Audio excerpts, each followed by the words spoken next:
Ay, nahihirapan na kayo, oh. Sa ospital, bibigyan kayo din ng oxygen para makahinga kayo ng ayos. Bakit ba kayo natatakot magpa-ospital? Ang problema, wala din ang professional. Kayo naawa sa sitwasyon nyo, oh. Tignan yung itsura nyo. Kaya muna ako rito.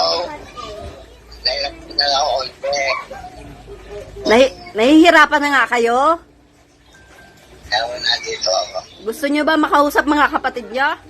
Si Ate Ne, tsaka si Kuya Do. Bakit? Gusto nyo kausapin? Huwag na. Ganun ko na ito. Para makita nyo. Kaya muna ako dito. Gusto matulog. Sila lang. Kasi nangyayari naman ako eh. Wala tayong pagdo. Ba't kayo mahihiya? Kami nang bahala doon. Kung ma-hospital man kayo, kami na bahala doon. Kasi kami yung mga anak nyo. Sige, magpahinga na kayo at kakausapin ko sa Blessed. Bilihan mo daw si tatay ng ng may sabaw. Pakainin mo.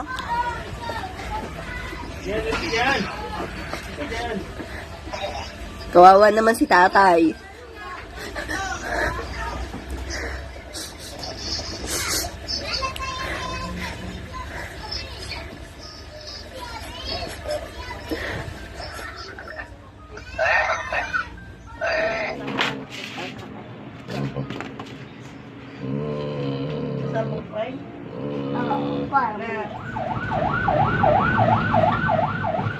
Hello mga be, so yun nga ang nakakalungkot, nakaganapan kahapon.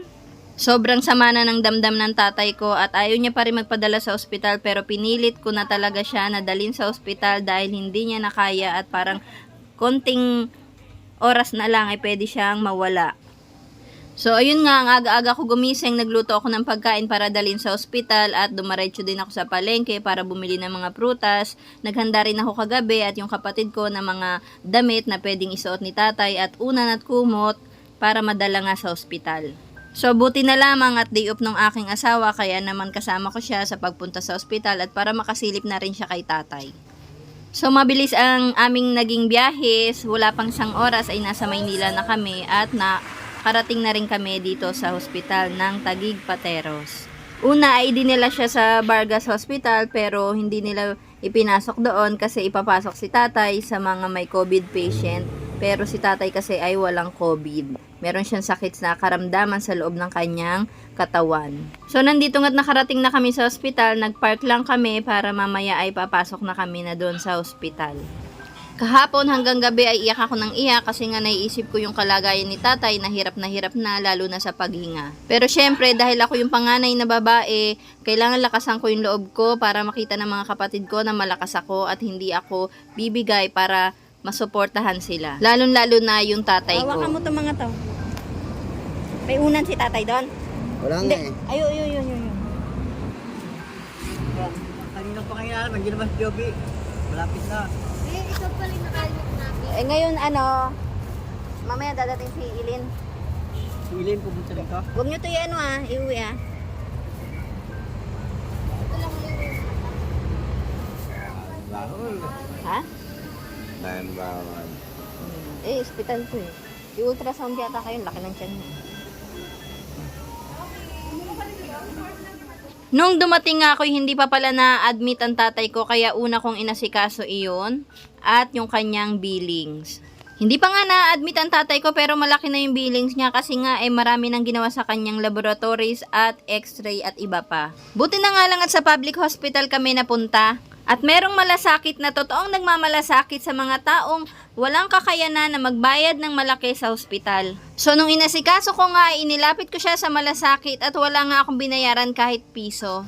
Maraming salamat po sa inyo malasakit ng Taguig Pateros Hospital dahil malaking tulong po sa amin yung magkakapatid lalo na po kay tatay. Marami nga nagsasabi ng bad experience nila dito sa Taguig Pateros Hospital. Pero sa experience namin ay maayos naman, wala namang kaming naging problema, inasikaso nila si tatay. Bukod sa libreng babayaran mo nga sa bills dito sa ospital, nagbibigay din sila ng card para sa buong pamilya ng pasyente. Kung sakali na meron uling mahospital sa kanila at makapagpapagamot sila ng libre dito sa loob ng 1 taon. Sa mga hindi nakakaalam, ang nanay ko nga pala ay namaalam na 13 years ago, kaya naman ang tatay namin ay pinapahalagahan namin at minamahal namin dahil siya na lang ang natitirang magulang namin, kaya naman todo-todo suporta kami sa kanya. Lalo na ngayon nasa ospital siya at kailangan niya kami. So dumating na nga ang isa sa nakababata kong kapatid at ito'y kumain muna dahil gutom na gutom, umalis daw siya ng bahay na hindi pa kumakain. Buti na lamang nga at nagdala ako ng sandamakmak na pagkain, kundi ay wala talaga silang kakainin. Kung mapapansin nyo ibang itsura ng mga kapatid ko sa akin, iyon naman ay mahabang storya, saka ko na lang tapos ikukwento. Dumating na nga itong aking bunsong kapatid na babae, si Tenten. And siya nga pala, nandito rin yung isa kong kapatid na si Eileen.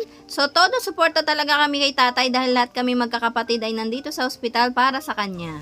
Bukod sa kasama ko nga din ang asawa ko, kasama din ang asawa ng kapatid kong isang si Eileen, ang kanyang asawa.